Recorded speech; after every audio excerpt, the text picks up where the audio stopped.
Ever wish you could walk around inside of your favorite TV and movie homes? Well, on this channel, you can. Today, we'll be exploring every nook and cranny of the Inn from White Christmas, including the barn where the entertainment took place. Hi, I'm Marina Coates. I have a degree in architecture and an obsession with set design. Welcome to Behind the Scenes, where we get up close and personal with all your favorite TV and movie homes. Today we'll be exploring that iconic inn from the movie White Christmas. We'll even venture out to the barn where the dining and shows took place. Let's get started. Why can't a magical inn like this be real? Is that asking too much? For me, the excitement begins the moment that Bob, Phil, Betty, and Judy hopped on that train that brought them to the inn.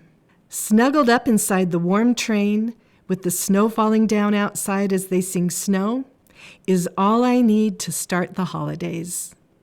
If someone ever actually builds this inn, please provide a train just like this one that drops us off at a nearby station and then provides a big old woody station wagon to transport us to the cozy inn. The lobby. The magic begins the moment you enter the front door. Ever wondered what it would be like to enter the inn and check in at the front desk? Well, let's do that now before we take the longer tours.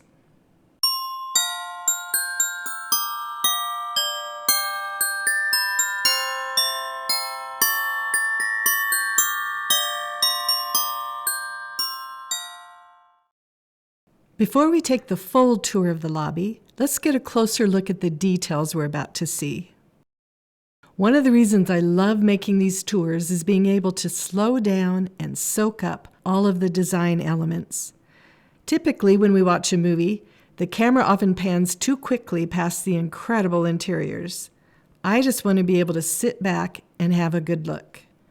The designers put so much time into these creations, and then we don't really get to spend enough time looking at them. So let's visit some of the details before we have a look around. The floors are brown and gold checkered linoleum squares. There's a row of arched windows here with a bench in front. As you enter the lobby, you see the front desk with a dark blue counter, a huge guest registry book, and a cool green and brass lamp here, and a little mailbox over here for the guests' outgoing letters. A large, beautiful brass light fixture hangs overhead. One fun feature is both sides of the counter lift up for people to pass through, and there's an open doorway right here. On this side is a cozy little seating area with a door to the outside, and on the other side is another door to the exterior and to the cabins that the guests stayed in. This was where the girls stayed, and this was the guys' cabin. And here's an interior shot of Betty and Judy's room. And in this scene, we get to see the inside of Bob and Phil's cabin. I would love to be in a little cabin like that, much more than a regular hotel room. Wouldn't you? They're just too perfect. Now back to the lobby. In these shots, we catch a glimpse of a cast iron wood-burning stove in this corner, which appears to be similar to this one. But my favorite part of this space is this little room behind the front desk. It has a switchboard inside, windows on 3 sides, both interior and exterior, and a door here.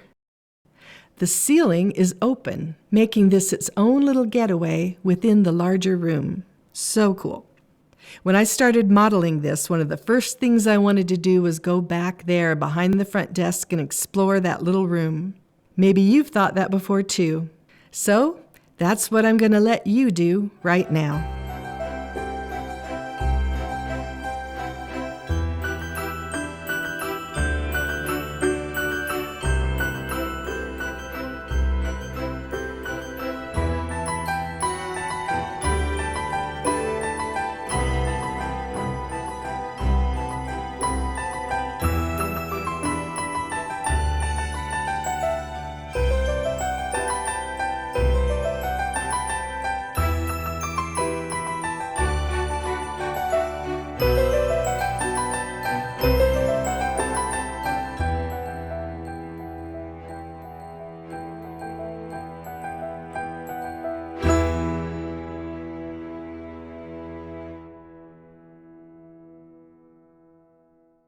There are incredible architectural features all throughout the inn.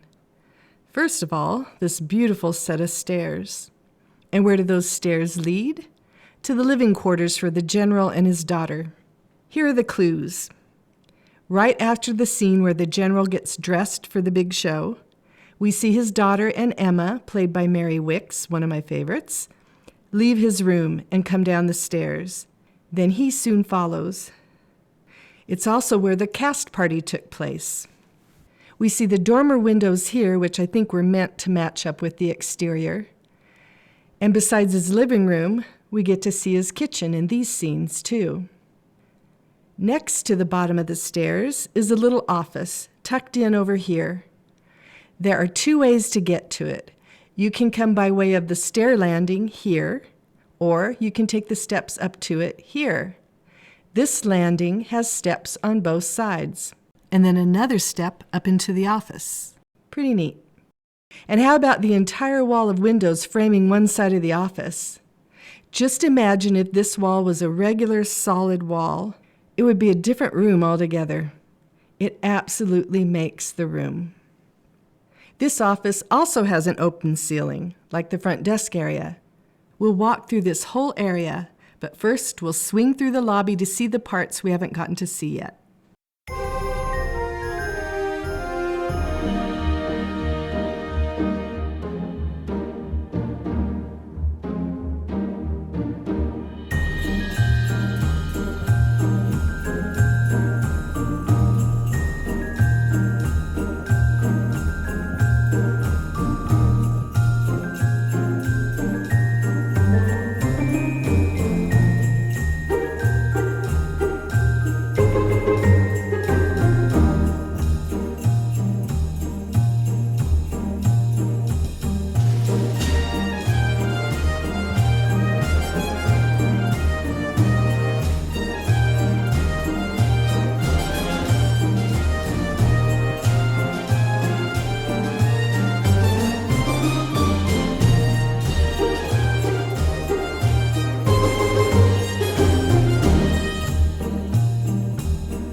The art directors for this movie were Roland Anderson and Hal Pereira. Anderson also did the work for the movie Holiday Inn. You can tell the sets are similar, and rumor has it that parts of the set from Holiday Inn were reused for White Christmas. I'll look into that further when I get around to making the tour for that movie. As great as the set design is, it isn't that alone that makes this movie a holiday classic. Another huge contributing factor is this particular cast. We have Bing Crosby, the blue-eyed crooner, who could literally transform any movie into an instant classic. But then they added Rosemary Clooney, with her smooth, velvety voice, and Danny Kaye, who provided great comedic relief. He was apparently very funny in real life, too. The cast has said that retakes needed to be done again and again because he was cracking the cast up. And then Vera-Ellen, an actress I hadn't heard of before I saw this film. She ate up the screen, so full of life, and holy cow, could that girl dance. And then, of course, there were the costumes. Rosemary in this iconic dress, the sisters' number outfits, both on the girls and the guys, and many others. Now, before we head to the barn, if you're in a holiday mood, you may like some of the other Christmas movie home tours I've made, such as my home tour of It's a Wonderful Life. We even go upstairs, and as a bonus feature, it includes clips from an interview I did with Zuzu herself, Carolyn Grimes. She shares some great memories from that special time in her life. I've also created a tour of the holiday classic, Home Alone, both the main floor and the upstairs. That one also has a bonus feature, an interview with the production designer, John Muto, who shares behind-the-scenes stories and photos from the production of that film. An absolute can't miss. I'll put links below so you can find these easily.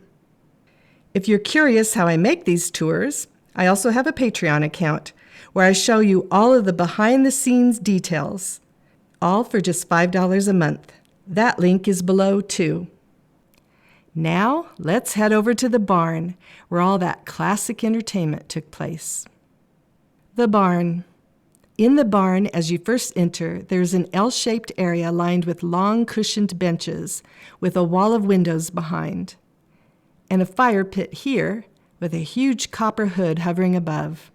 I don't think it would pass today's fire codes, but I don't care. In one part of the film, when they needed a TV for a scene, there was one placed here. Otherwise, it wasn't shown. A few steps down and you're in the dining area with a bar on this side. The bar is also its own freestanding structure with carved wooden Swiss trim detailing the roofline. This same type of structure is found on the stage during some performances.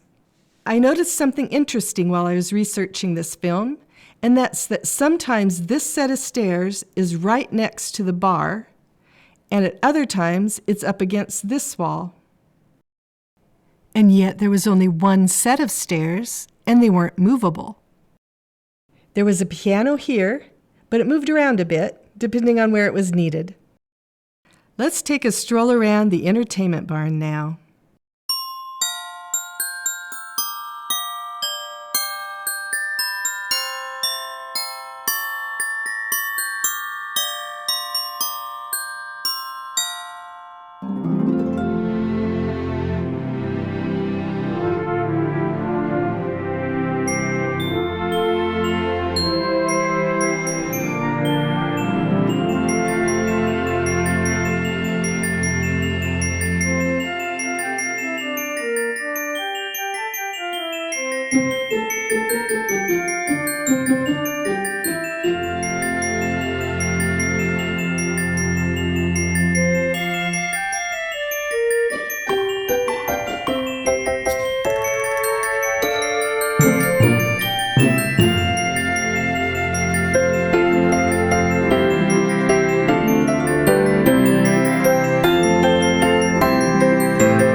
What TV or movie home tour would you like to see next? Let me know in the comments. But as for today, that's a wrap. See you next time on Behind the Scenes.